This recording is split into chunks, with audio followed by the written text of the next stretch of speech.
বিশ্বাস করুন, আমি কবি হতে আসিনি, আমি নেতা হতে আসিনি। অজয় নদী দিয়ে ঘেরা নিভৃত প্রত্যন্ত গ্রাম চুরুলিয়া। এই গ্রামে আছে বিদ্রোহী কবি কাজী নজরুল ইসলামের জন্মভিটা, যা কবিতীর্থ নামেই পরিচিত। নজরুলের বাড়ি এখন নজরুল একাডেমি নামে পরিচিত। কবির জীবনের বাঁক নেওয়া বিভিন্ন ঘটনার ইতিহাস সম্বলিত বই, ম্যাগাজিন ও পেপার কাটিং মিউজিয়ামে স্থান পেয়েছে।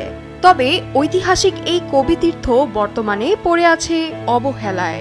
কয়েক বছর সরকার একটু নজর দিলেও তা অপ্রতুল। ছোট এই হলুদ রঙের বাড়িটির নিচতলায় নজরুল একাডেমি ও সংগ্রহশালা। এখানে নজরুল ও তার সন্তানদের ব্যবহৃত পোশাক, সঙ্গীত যন্ত্র, পুরাতন ম্যাগাজিন, পেপার কাটিং, কবির ব্যবহৃত আসবাবপত্র, প্রমীলা দেবীর ব্যবহৃত খাট ও বিভিন্ন ছবি রয়েছে। নজরুলের ছেলে সব্যসাচী কবির মৃত্যুর পর বাংলাদেশ থেকে কবরের মাটি নিয়ে প্রতীকী কবরস্থান করেন চুরুলিয়ায়। তার পাশে কবির পত্নী প্রমীলা দেবীর কবর।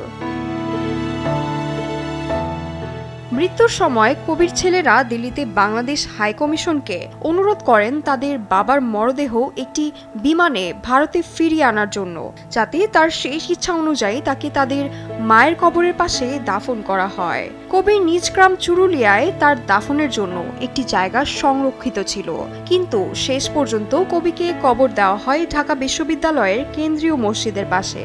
আর কবির দাফন ভারতে না হয়ে বাংলাদেশে হয় বিষয়টিকে বেশ ইতিবাচকভাবে দেখছেন সাংস্কৃতিক ব্যক্তিত্ব সৈয়দ হাসান ইমাম। ভারতে নিয়ে যাওয়ার চেয়ে তাকে এখানে দাফন করাটা অনেক সম্মানজনক হয়েছে। প্রথমত, তিনি আমাদের জাতীয় কবি।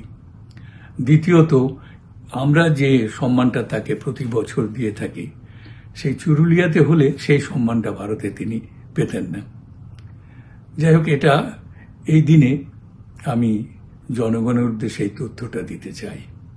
আজ প্রেমের কবি, দ্রোহের কবি কাজী নজরুল ইসলামের ১২৫তম জন্মবার্ষিকী। শুভ এই দিনে কবির জন্য রইল প্রাণ ঢালা শ্রদ্ধা। মেহেরা রহমান, সিমরান, RTV।